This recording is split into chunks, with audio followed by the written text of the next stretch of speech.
Oi, pessoal, vamos bater um papinho sobre logaritmo, ok? Bom, a função logaritmo é a função inversa da função exponencial, e a gente já vai entender o porquê.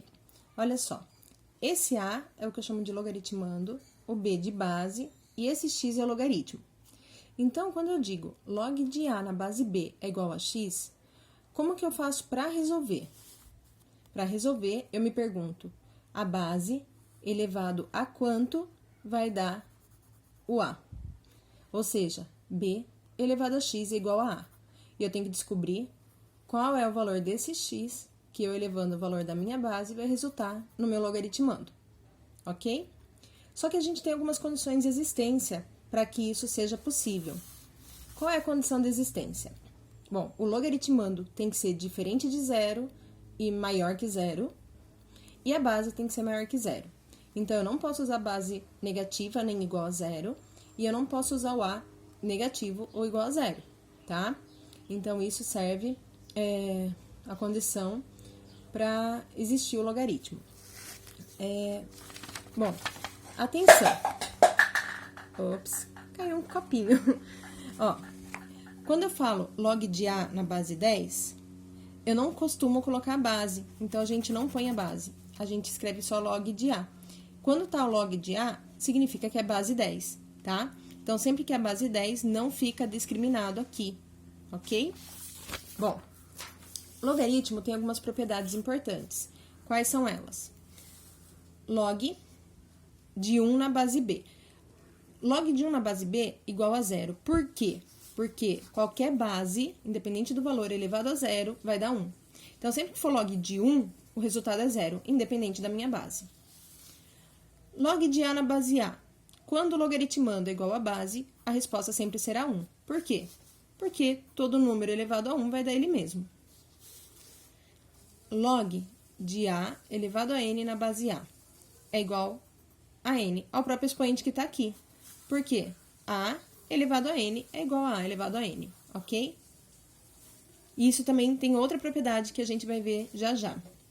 Quando eu digo que log de A na base B é igual a log de C na base B, obrigatoriamente isso implica que A é igual a C. Então, se os logs são iguais, as bases são iguais, então isso será igual a isso, ok? Então, aqui a gente tem todas as propriedades importantes de log, tá? E é importante saber que A elevado ao log de B na base A vai ser igual a esse próprio B, ok? Então, se eu tiver um número e o seu expoente for um log, e a base desse log é igual a essa base aqui, o resultado vai ser o logaritmando do log, ok?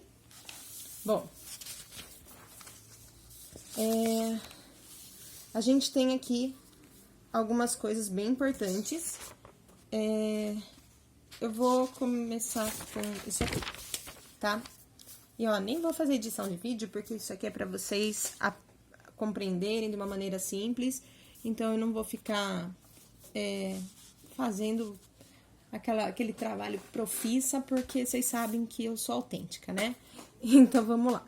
Bom, quando eu falo em produto de um logaritmo, é o seguinte, pessoal. Log de A vezes C, tá?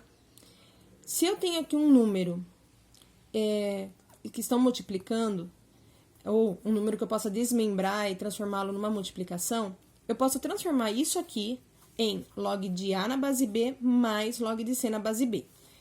Então, os números que estavam multiplicando, eu posso dividir em dois logs. Por exemplo, log de 6 na base 2. O 6 eu poderia escrever como 2 vezes 3. Mas isso, pessoal, sempre vai ter ali uma situação problema que vai direcionar você para essa situação. Então, são propriedades que eu posso aplicar diante de algumas... quando eu precisar de determinada estratégia para resolver uma situação problema. Então, ó, log de 6 na base 2, eu posso falar que é log de 2 vezes 3, ok? Então, se está multiplicando, eu posso separar como log de 2 na base 2, mais log de 3 na base 2, tá? Então, eu posso fazer isso. Para quem tiver curiosidade, né, de fazer o cálculo, achar o valor lá, mas, enfim, o exercício sempre vai dar para vocês o que fazer, ou qual valor substituir. Mas o que é importante? É entender essa propriedade e saber que ela volta, tá?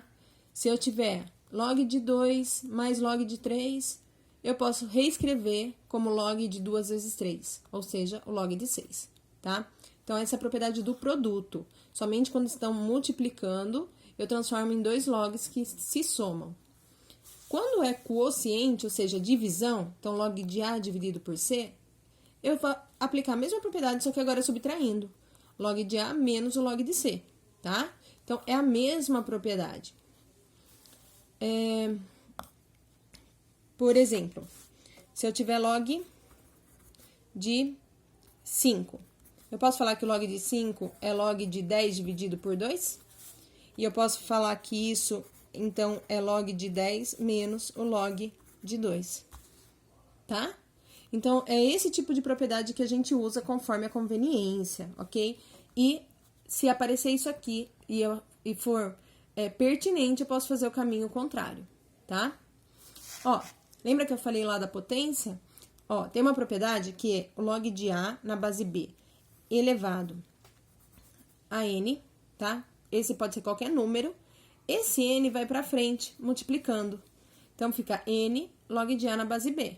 Então, ou seja, vamos supor que eu tenha assim, ó, log de 3 ao quadrado na base 3. Esse 2 vem pra frente. Vai ficar 2 log de 3 na base 3.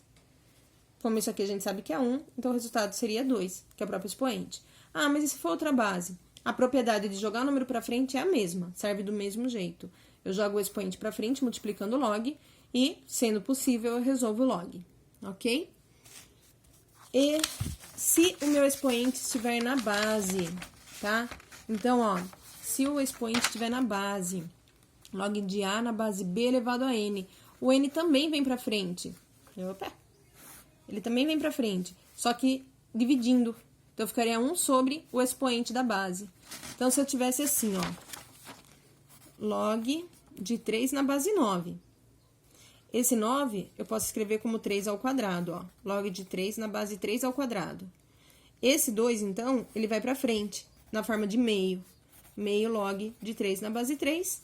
Esse 3 na base 3 é 1. Então, isso aqui daria meio. Ai, que legal. É muito legal, não é? Bom. Quando eu falo em radiciação, ó, propriedades, tudo que a gente está trabalhando com exponencial e log, é importante lembrar das propriedades de potência e radiciação, tá? Então, ó, log da raiz,